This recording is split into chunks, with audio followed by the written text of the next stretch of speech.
Trevor Deely era a definição de um jovem promissor. Aos 22 anos, o caçula de uma família unida de Kildare, Irlanda, havia encontrado sua vocação na tecnologia após um início incerto na administração. Descrito como um imã de pessoas, Trevor era um funcionário exemplar no departamento de TI do Bank of Ireland Asset Management, em Dublin, onde sua ética de trabalho e carisma o tornaram querido por todos. Em dezembro de 2000, o clima era de celebração. Ele acabara de retornar de uma viagem inesquecível ao Alasca e participava da festa de Natal da empresa. No entanto, em uma madrugada marcada por uma greve de táxis e uma tempestade implacável, Trevor caminhou em direção ao vazio. O que parecia ser apenas uma volta para casa transformou-se no maior mistério da história moderna da Irlanda. Um quebra-cabeça de sombras, mensagens apagadas e um homem de preto que parece ter esperado o momento exato para apagar o futuro de Trevor.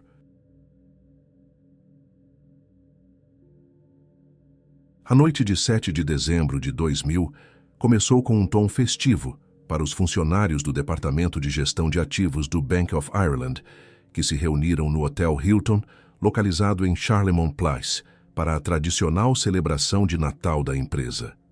O ambiente era de plena descontração, contando com um jantar requintado, apresentações de música ao vivo e uma atmosfera de celebração que animava os presentes até as primeiras horas da madrugada. Após a meia-noite, a festa oficial no hotel se encerrou, mas Trevor Deely e um grupo de colegas de trabalho decidiram prolongar as comemorações, dirigindo-se primeiramente à boate Copperface Jacks para dançar e socializar.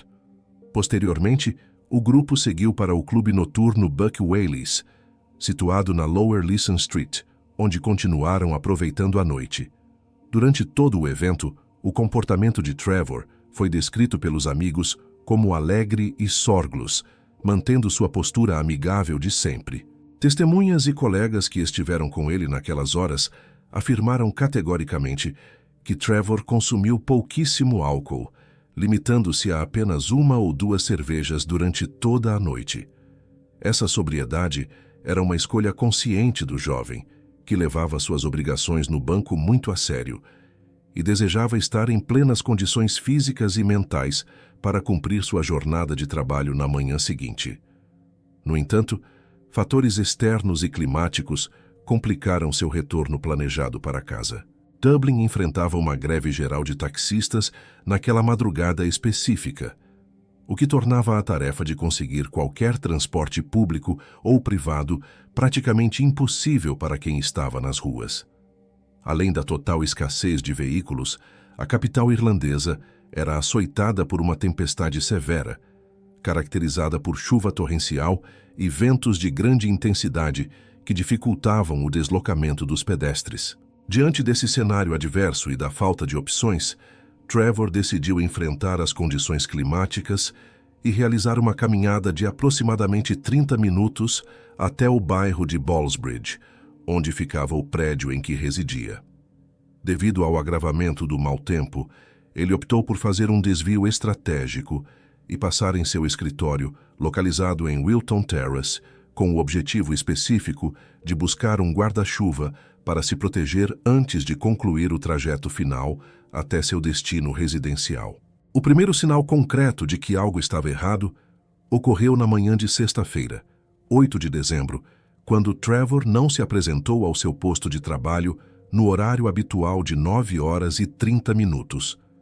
Seu gerente direto, Dara Tracy, embora tenha notado a ausência incomum, não ficou alarmado de imediato, presumindo que o jovem estivesse apenas sofrendo com o cansaço ou uma ressaca leve após a celebração da empresa, permitindo-lhe informalmente um dia de descanso. A preocupação real e urgente só se materializou na segunda-feira, 11 de dezembro, quando Trevor faltou novamente ao serviço sem enviar qualquer aviso, um comportamento totalmente fora de seu padrão de responsabilidade profissional.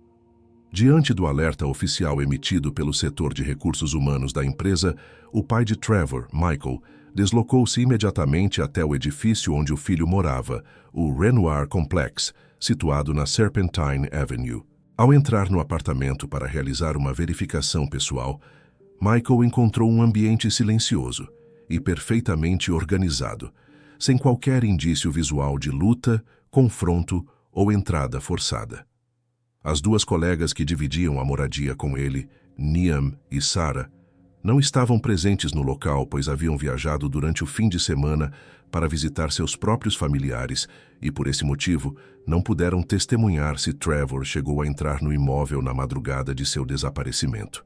Um detalhe técnico intrigante foi observado por sua irmã Michelle, que tentou contatá-lo diversas vezes.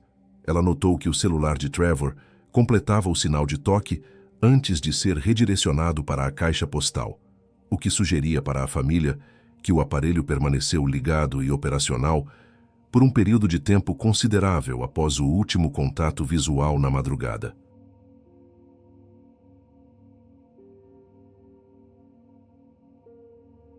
Trevor Deely nasceu no dia 15 de agosto de 1978, na cidade de Naas, pertencente ao condado de Kildare, na Irlanda.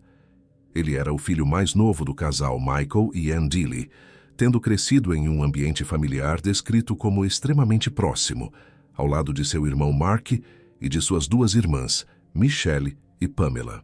Enquanto seus irmãos mais velhos eram reconhecidos localmente por suas habilidades atléticas e participação ativa em competições esportivas, Trevor se diferenciava por ser o que a família carinhosamente chamava de atleta da mente, demonstrando um interesse precoce e um talento notável para a aritmética, lógica e matemática. Após concluir o ensino médio, ele ingressou inicialmente no curso de administração no Instituto de Tecnologia de Waterford, mas percebeu no segundo semestre que aquela área acadêmica não correspondia às suas verdadeiras paixões, decidindo abandonar a faculdade para repensar sua carreira. Buscando um novo rumo profissional, ele seguiu a recomendação de sua irmã Michelle e matriculou-se em uma série de aulas de informática em Dublin, onde rapidamente descobriu sua verdadeira vocação na área de tecnologia da informação. Sua facilidade natural em lidar com sistemas e resolver problemas complexos permitiu que ele se destacasse no mercado. Ao concluir seus estudos em 1999, Trevor recebeu 3 propostas de emprego distintas, incluindo ofertas de empresas de informática e transportes. Seguindo o conselho de seu pai, que valorizava a estabilidade das instituições bancárias, ele optou por aceitar o cargo na gestão de ativos do Bank of Ireland. No banco, Trevor consolidou uma reputação profissional impecável, sendo descrito por gestores e pelos 9 colegas de sua equipe como o funcionário perfeito, marcado por uma ética de trabalho rigorosa, grande confiabilidade e uma energia positiva que o tornava muito popular entre todos os funcionários da empresa. O mistério que envolve o desaparecimento de Trevor é frequentemente interligado à sua conexão com o Alasca, iniciada no verão de 2000. Durante esse período de férias, ele conheceu uma jovem turista em Dublin, identificada em diferentes relatos como Karen ou Jenny, por quem desenvolveu um interesse romântico genuíno. Em novembro de 2000, apenas algumas semanas antes do incidente, Trevor realizou uma viagem para Anchorage, no Alasca, com o objetivo de visitá-la. Essa jornada internacional foi facilitada por seu amigo próximo Glenn Cullen, que, trabalhando como comissário de bordo da Aer Lingus, pôde incluí-lo em uma lista de descontos que garantiu passagens aéreas gratuitas para os Estados Unidos. Durante a estada no Alasca, Trevor manteve contato frequente com sua família na Irlanda, relatando grande entusiasmo com as paisagens geladas e as experiências vividas no exterior.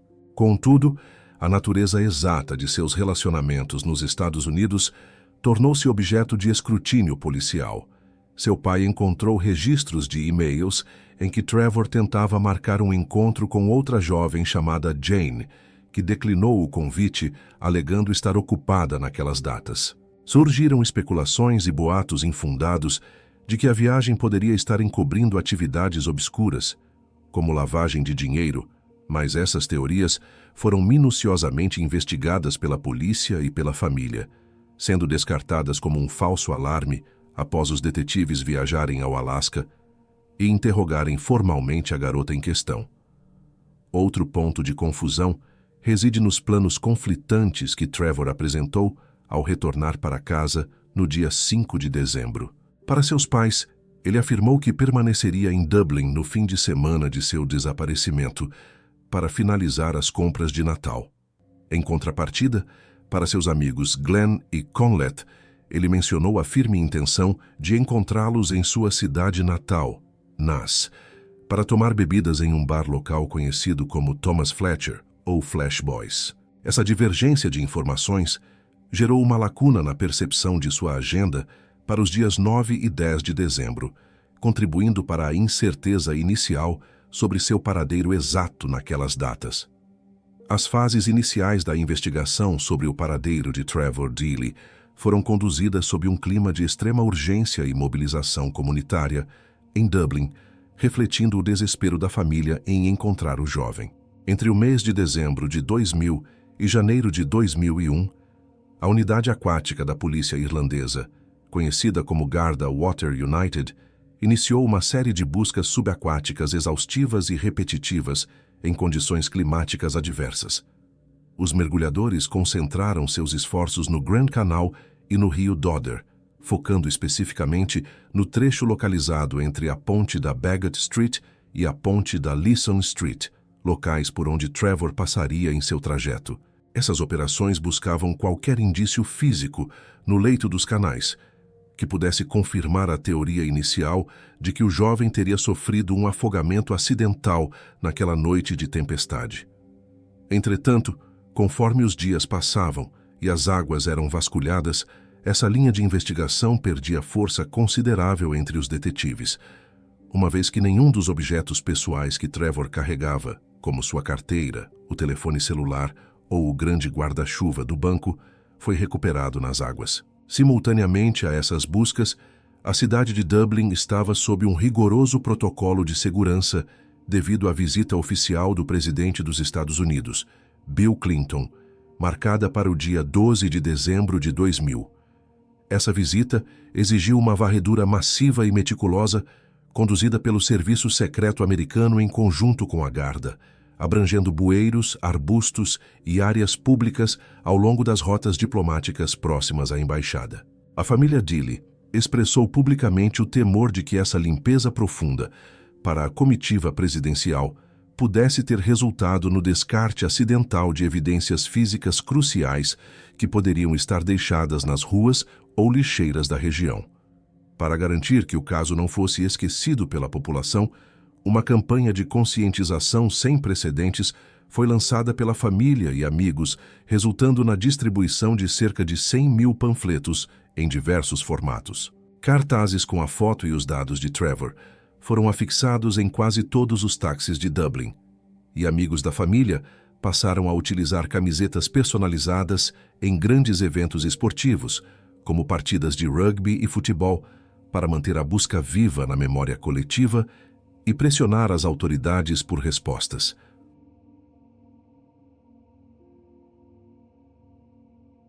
O progresso tecnológico da investigação foi severamente prejudicado pelas limitações crônicas dos sistemas de vigilância disponíveis na virada do milênio. No ano 2000, a maioria dos circuitos de segurança em Dublin operava de forma analógica, utilizando fitas magnéticas que eram frequentemente reaproveitadas pelos estabelecimentos comerciais. Esses equipamentos funcionavam em ciclos automáticos de gravação de 48 horas, o que causava a sobreposição constante das imagens antigas por novos registros, dificultando a coleta de provas após o alerta de desaparecimento na segunda-feira. Diante do risco iminente de perda definitiva de dados, a intervenção de Conlet Lunan, um amigo próximo de Trevor e especialista em tecnologia de comunicação e segurança, foi decisiva para o arquivo do caso. Ele agiu de forma independente e célere para visitar estabelecimentos e recuperar imagens de câmeras de empresas privadas antes que fossem apagadas para sempre pelos sistemas automáticos. Enquanto as imagens eram salvas, uma peça vital de evidência sonora era perdida de forma irremediável por uma ação cotidiana. Às 4h06 da manhã daquela sexta-feira, Trevor deixou uma última mensagem de voz no celular de seu melhor amigo, Glenn Cullen.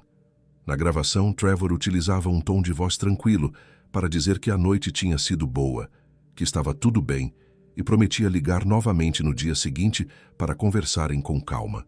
Glenn Cullen, sem ter qualquer conhecimento da gravidade da situação ou do desaparecimento iminente do amigo, ouviu o recado na manhã seguinte e o deletou imediatamente de seu aparelho para economizar espaço em sua caixa postal, uma prática rotineira na telefonia móvel daquele período.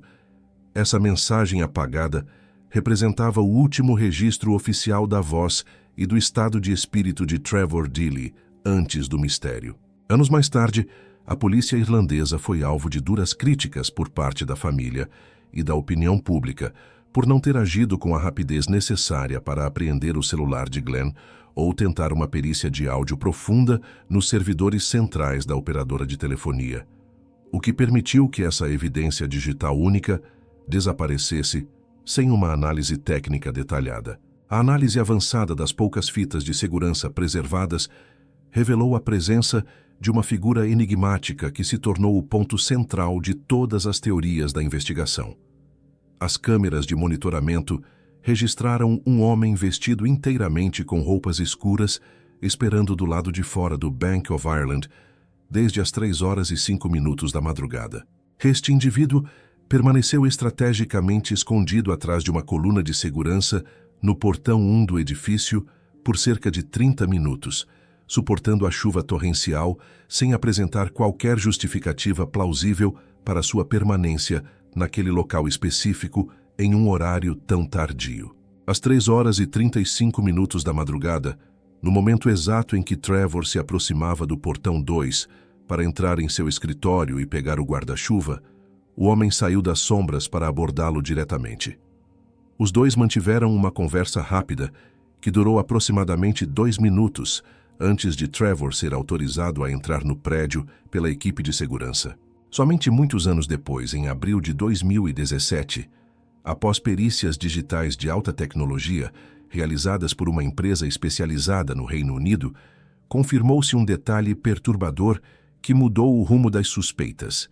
O homem de preto utilizou um telefone celular para realizar uma chamada no instante preciso em que Trevor surgiu no campo de visão das câmeras da rua. Essa análise foi impulsionada pela reabertura do caso em 2016 e pela divulgação de imagens inéditas em um documentário do jornalista Donald McIntyre em 2015.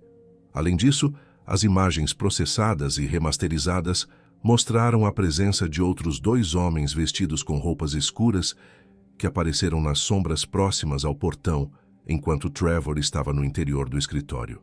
Embora essa descoberta tenha gerado suspeitas iniciais de um cerco coordenado contra o jovem, a Guarda conseguiu identificar esses 2 indivíduos adicionais como sendo outros colegas de trabalho de Trevor Deely que passavam pelo local naquela madrugada. Após serem devidamente interrogados e fornecerem seus relatos, eles foram formalmente descartados como suspeitos pela investigação oficial, deixando o primeiro homem de preto como o único elemento não identificado e altamente suspeito daquela madrugada fatídica. Durante os seus últimos minutos registrados no interior do escritório do Bank of Ireland, Trevor Deely apresentou um comportamento metódico, produtivo e absolutamente normal para um funcionário exemplar. Ao entrar no edifício às 3h35 da madrugada, ele foi devidamente recebido pela segurança e encontrou seu colega Carl Pender, que cumpria o turno da noite e era responsável pela manutenção e backups dos sistemas da instituição.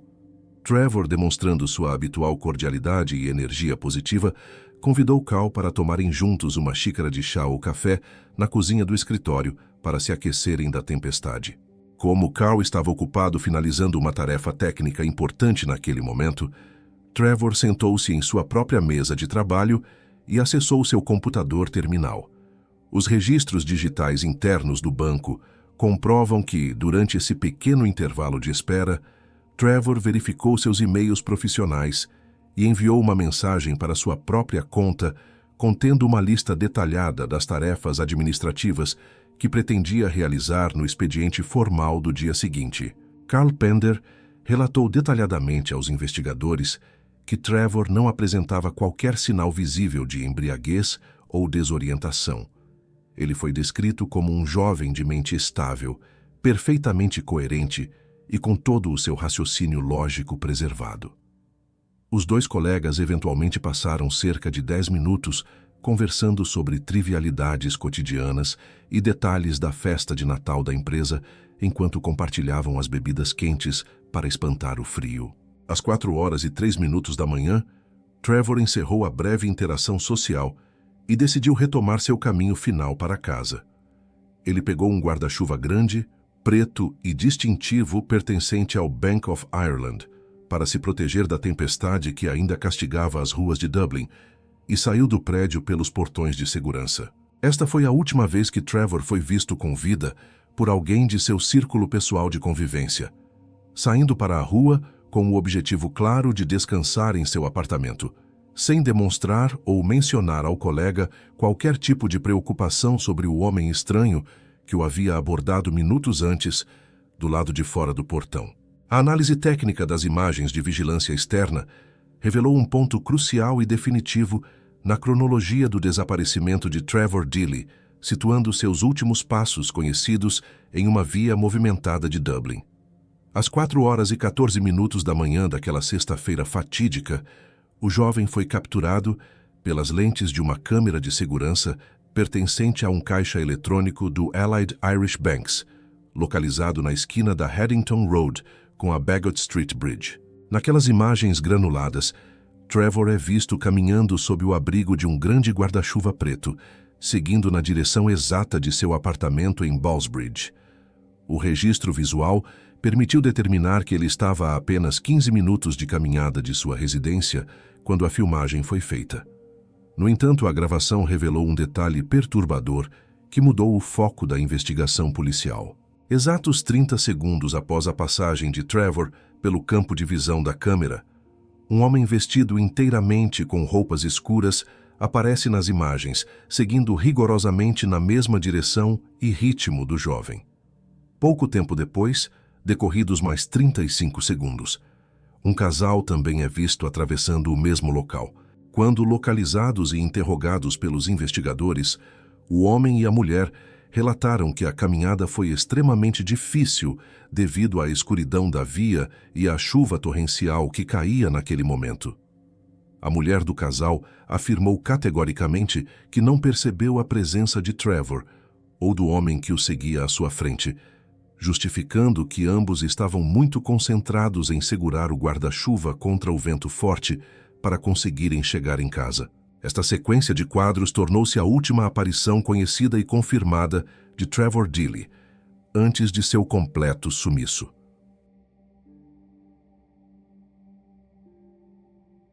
Foi somente no ano de 2017 que um avanço tecnológico significativo ocorreu, quando especialistas em perícia digital no Reino Unido realizaram um processo de aprimoramento de imagem e confirmaram que o homem de preto visto na Haddington Road era, de fato, o mesmo indivíduo que havia abordado e conversado com Trevor no portão do escritório minutos antes. A estagnação do caso foi subitamente interrompida em agosto de 2017, quando uma nova e sombria linha de investigação surgiu através do depoimento de um informante que se apresentou às autoridades irlandesas.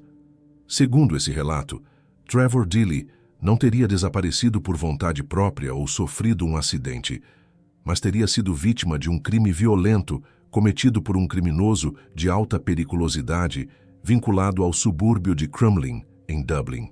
O grupo criminoso em questão era amplamente conhecido pela Garda por seu envolvimento direto no tráfico de substâncias ilícitas e na exploração da prostituição, operando ativamente na região da Baggot Street, exatamente onde Trevor foi visto pela última vez. O informante detalhou que o homem vestido de preto, identificado nas imagens de segurança, era um membro integrante dessa gangue.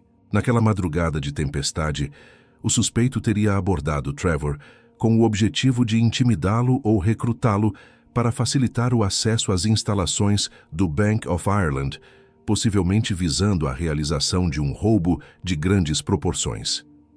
De acordo com a pista fornecida, Trevor teria recusado firmemente qualquer tipo de colaboração com os criminosos. Em retaliação a essa recusa, o jovem teria sido seguido, baleado e morto naquela mesma noite. A denúncia apontava ainda que o corpo de Trevor teria sido transportado e ocultado em uma área densamente arborizada na região de Chapelizod. O impacto dessa revelação foi amplificado pelo fato de o principal suspeito mencionado pelo informante já estar sob o radar das autoridades como investigado pelo assassinato não resolvido de uma jovem chamada Sinead Kelly, ocorrido no ano de 1996. Com base na gravidade e no detalhamento da pista fornecida pelo informante, a Garda mobilizou uma operação de busca em larga escala no mês de setembro de 2017. O foco dos esforços concentrou-se em Chapelizod Woods, uma área situada a cerca de 8 quilômetros de onde Trevor fora avistado pela última vez. A operação, que se estendeu por 6 semanas consecutivas, abrangeu uma extensão de aproximadamente 3 acres de terreno difícil e florestado. Os investigadores utilizaram tecnologias avançadas de busca, incluindo o emprego de cães farejadores, treinados para a localização de restos mortais e o uso de radares de penetração no solo para identificar possíveis irregularidades no terreno que indicassem sepulturas ocultas. Durante a escavação meticulosa da área, as autoridades policiais acabaram descobrindo esconderijos contendo quantidades significativas de drogas e diversas armas de fogo. No entanto, apesar da intensidade da varredura e do rigor técnico aplicado, nenhum vestígio biológico ou pertence pessoal pertencente a Trevor Deely foi localizado no local. Após a conclusão negativa dos trabalhos de campo, os oficiais de justiça declararam que, embora a informação do informante fosse considerada válida e vinda de uma fonte confiável, ela permanecia inconclusiva devido à ausência absoluta de provas físicas que sustentassem o homicídio. A repercussão dessas buscas infrutíferas gerou uma onda de especulações infundadas na internet, levando a família Deely a se manifestar publicamente para denunciar teorias de conspiração absurdas. Entre as narrativas que circulavam, havia alegações sem qualquer fundamento sobre sequestros sobrenaturais ou abduções por alienígenas, as quais a família classificou como não tangíveis e um desrespeito à memória de Trevor. Um dos maiores desafios e frustrações para a resolução definitiva do mistério continua sendo a identidade do principal personagem de interesse capturado pelas câmeras.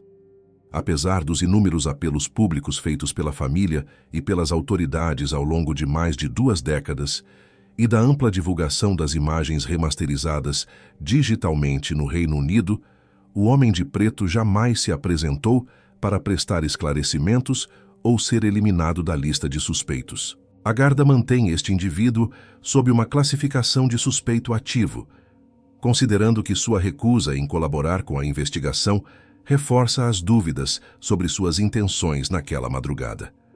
Investigações complementares foram realizadas nos registros de chamadas captados pelas torres de telefonia celular que cobriam a área no ano de 2000. O objetivo era rastrear a origem e o destino da ligação telefônica, que o suspeito foi visto realizando às 3h34 da manhã, logo após a primeira aparição de Trevor. No final de 2018, houve um novo sopro de esperança, quando o serviço prisional e a polícia anunciaram o uso de tecnologias modernas de análise de ácido desoxirribonucleico em restos humanos não identificados que permaneciam armazenados sob custódia do Estado. O intuito era cruzar esses dados genéticos com o perfil de Trevor para verificar se algum vestígio do jovem havia sido recuperado em anos anteriores, sem identificação.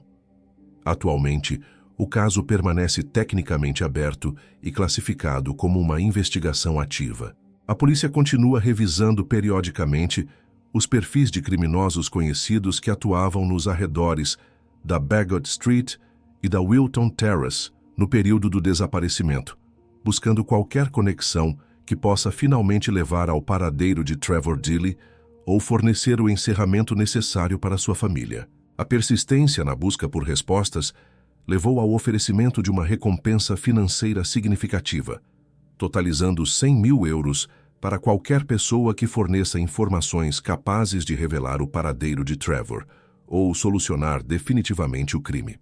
Em uma tentativa de romper o silêncio de possíveis testemunhas no submundo do crime, o serviço prisional irlandês e a polícia passaram a exibir cartazes sobre o caso dentro das penitenciárias no ano de 2019, apelando para que os detentos compartilhassem segredos que pudessem levar a uma pista viável.